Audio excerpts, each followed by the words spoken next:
ফিফার নতুন বড় ঘোষণা, মিশর ও আর্জেন্টিনা ম্যাচ পুনরায় ২০ মিনিট হবে। প্রিয় দর্শক, ফুটবল বিশ্বকাপের ইতিহাসে কি কখনো কোনো দল অভিযোগ করে ম্যাচ পুনরায় খেলার সুযোগ পেয়েছে? না, কখনো হয়নি। কিন্তু মিশর এখন ঠিক সেই অসম্ভবকে সম্ভব করছে। ৭ জুলাই আটলান্টায় আর্জেন্টিনার বিরুদ্ধে ৩-২ গোলে হারার পরদিনই মিশরের ফুটবল ফেডারেশন সভাপতি হানি আবু রিদা ফিফায় আনুষ্ঠানিক অভিযোগ দায়ের করেছেন। রেফারির ভুল সিদ্ধান্ত এবং VAR এর অসামঞ্জস্যপূর্ণ ব্যবহারের কারণে মিশর অন্যায়ভাবে বিদায় নিতে বাধ্য হয়েছে। শেষে বলবো এমন একটি তথ্য যা শুনলে আপনি নিজেই বুঝতে পারবেন মিশর কিভাবে অসম্ভবকে সম্ভব করে ছাড়ছে। ৮ জুলাই ২০২৬ ম্যাচের পরদিন মিশরের ফুটবল ফেডারেশন সভাপতি হানি আবু রিদা একটি বিবৃতি দিলেন। সেই বিবৃতিতে ফিফায় আনুষ্ঠানিক অভিযোগ দায়েরের কথা ঘোষণা করা হয়েছে। বিবৃতিতে বলা হয়েছে, বেশ কিছু গুরুত্বপূর্ণ ঘটনা গভীর উদ্বেগ তৈরি করেছে এবং সিদ্ধান্তের সামঞ্জস্য ও ন্যায্যতা নিয়ে গভীর প্রশ্ন রেখেছে, যা ম্যাচের গতিপথকে সরাসরি প্রভাবিত করেছে। বিবৃতিতে আরও বলা হয়েছে, স্থানীয় ও আন্তর্জাতিক ফুটবল বিশেষজ্ঞ এবং বিশ্লেষকরা ম্যাচের বিতর্কিত রেফারিং ঘটনাগুলি চিহ্নিত করেছেন। ফেডারেশন দাবি করছে, এটা বিশ্বকাপের মতো এত বড় একটি প্রতিযোগিতায় ম্যাচ পরিচালনায় সর্বোচ্চ মানের সততা, ন্যায্যতা ও স্বচ্ছতা বজায় রাখার গুরুত্বকে সামনে এনেছে। প্রিয় দর্শক, এখন সবচেয়ে গুরুত্বপূর্ণ প্রশ্নটা করি, মিশরের অভিযোগ ফিফা কি করেছে? ফিফার নিয়মকানুন অনুযায়ী কয়েকটি বিকল্প আছে। তদন্ত, পুনরায় ম্যাচ, এটা তাত্ত্বিকভাবে সম্ভব, কিন্তু ফুটবলের ১০০ বছরের ইতিহাসে বিশ্বকাপে এটা কখনো হয়নি। কিন্তু একটা তাত্ত্বিক বিষয় আছে।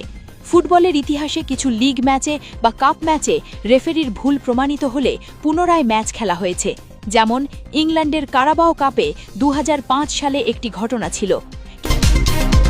প্রিয় দর্শক, এখন সেই বিষয়টা বলবো যেটা অনেকেই লক্ষ্য করেছেন।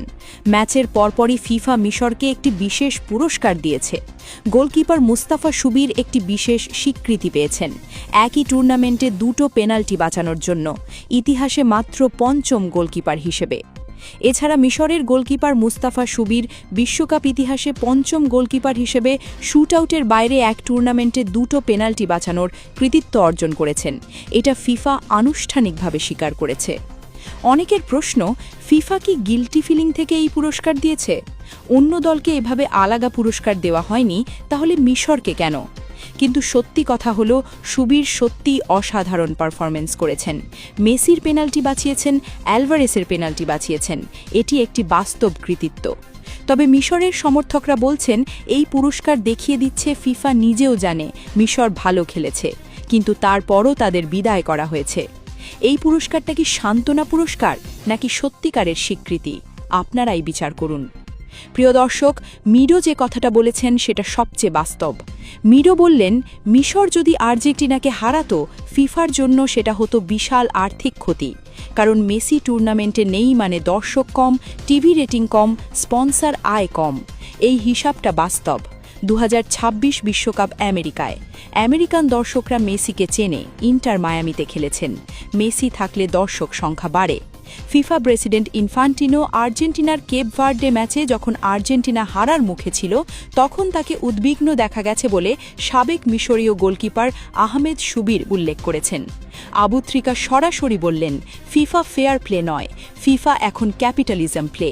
খেলোয়াড়দের আবেগ, কোচদের পরিশ্রম এসব বিবেচনা নেই, শুধু কোথায় বেশি অর্থ। এবং সাবেক খেলোয়াড় মিডো যোগ করলেন, মিশর ফিফার দুর্নীতির স্বাদ পেয়েছে। আমরা বছরের পর বছর বলে আসছি, ইনফ্যান্টিনো ফুটবলকে বিশুদ্ধ বাণিজ্যিক খেলায় পরিণত করেছে। মিশরের এই বিদায় শুধু মিশরীরা মেনে নেয়নি, সারা বিশ্বের ফুটবল প্রেমীরাও ক্ষুব্ধ। সামাজিক মাধ্যমে #জাস্টিস ফর ইজিপ্ট ট্রেন্ড করছে। কোটি মানুষ মিশরের পাশে দাঁড়িয়েছে। বিশেষত মুসলিম বিশ্বে মিশরের প্রতি ব্যাপক সমর্থন, কারণ একটি মুসলিম দল সাহসের সাথে বিশ্ব চ্যাম্পিয়নকে হারানোর পথে ছিল এবং তারপর এই বিতর্কিত পরিণতি। আরব বিশ্বের সংবাদ মাধ্যমগুলো মিশরের পক্ষে একমতে কথা বলছে। বেইন স্পোর্টসের স্টুডিওতে আবু ত্রিকার কথা আরব দর্শকদের হৃদয় ছুঁয়ে গেছে। মিশরের প্রেসিডেন্ট আবদেল ফাত্তাহ আস সিসি দলের পাশে দাঁড়িয়ে বললেন, তোমরা পুরো মিশরের গর্ব। হার হয়েছে, কিন্তু মিশর হয়ে গেছে বিশ্বের হৃদয়ের দল। প্রিয় দর্শক, এখন একটু নিরপেক্ষভাবে বিশ্লেষণ করি। মিশরের পক্ষে যা বলা যায়, দ্বিতীয় গোল বাতিল নিয়ে সত্যি প্রশ্ন আছে, সালাহার পেনাল্টি নিয়ে সত্যি প্রশ্ন আছে, VAR অসামঞ্জস্যপূর্ণ আচরণ করেছে। আর্জেন্টিনার পক্ষে যা বলা যায়, 2-0 থেকে 3-2 করা সহজ ছিল না। মেসির প্রতিভা অসাধারণ, ৭৯ মিনিটে 2-0 থেকে 14 মিনিটে 3 গোল, এটা ফুটবলের জাদু। CNN লিখেছে রেফারিং বিতর্কিত ছিল, কিন্তু ম্যাচটাকে রিগড বলা একটু বেশি হয়ে যায়। ফক্স নিউজ লিখেছে কিছু সিদ্ধান্ত প্রশ্নবিদ্ধ ছিল, কিন্তু ম্যাচটা ফিক্সড ছিল, এটা প্রমাণ করা যাবে না। সত্য হলো কিছু সিদ্ধান্ত মিশরের বিরুদ্ধে গেছে, কিন্তু মিশর নিজেও 2-0 থেকে 3-2 হওয়া ঠেকাতে পারেনি। উভয় কারণেই হার। প্রিয় দর্শক, মিশর অভিযোগ দিয়েছে ফিফা চুপ, বিশ্ব ক্ষুব্ধ। রেফারি ভুল করেছেন, এটা বেশিরভাগ বিশেষজ্ঞ স্বীকার করছেন, কিন্তু ম্যাচটা পরিকল্পিতভাবে মিশরের বিরুদ্ধে গিয়েছে কিনা সেটা প্রমাণ করা সম্ভব নয়। তবে একটা বিষয় পরিষ্কার, ফিফা যে বলে ফেয়ার প্লে, সেটা এই ম্যাচে দেখা যায়নি। ট্রাম্পের ফোনের রেড কার্ড বাতিল, ফরাসি রেফারি দিয়ে আর্জেন্টিনার ম্যাচ, VAR এর অসামঞ্জস্য, এসব মিলিয়ে প্রশ্ন ওঠাটাই স্বাভাবিক। প্রিয় দর্শক, আটলান্টার সেই ঐতিহাসিক মাঠের লড়াই তো শেষ হলো। মিশর বিদায় নিল আর আর্জেন্টিনা চলে গেল কোয়ার্টার ফাইনালে।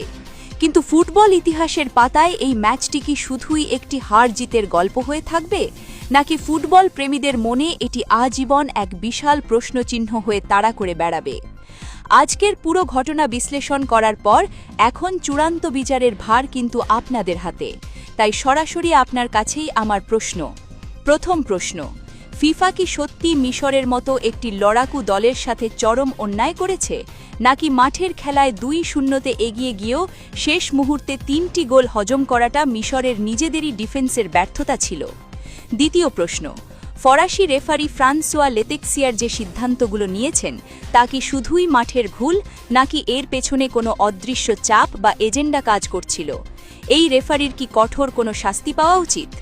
এবং সবচেয়ে বড় প্রশ্ন, ফিফা যদি কোনোভাবে তাদের রেফারিংয়ের এই মারাত্মক ভুল স্বীকারও করে নেয়, তাহলে কি ফুটবলীয় ন্যায়ের খাতিরে মিশরকে বিশ্বকাপে আবার কোনো সুযোগ দেওয়া উচিত, নাকি রেফারির সিদ্ধান্তই চূড়ান্ত, এই নিয়ম মেনে মিশরকে এই নির্মম বিদায়ই মেনে নিতে হবে?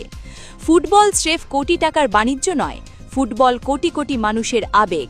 আর সেই আবেগের জায়গায় আপনার রায় কি?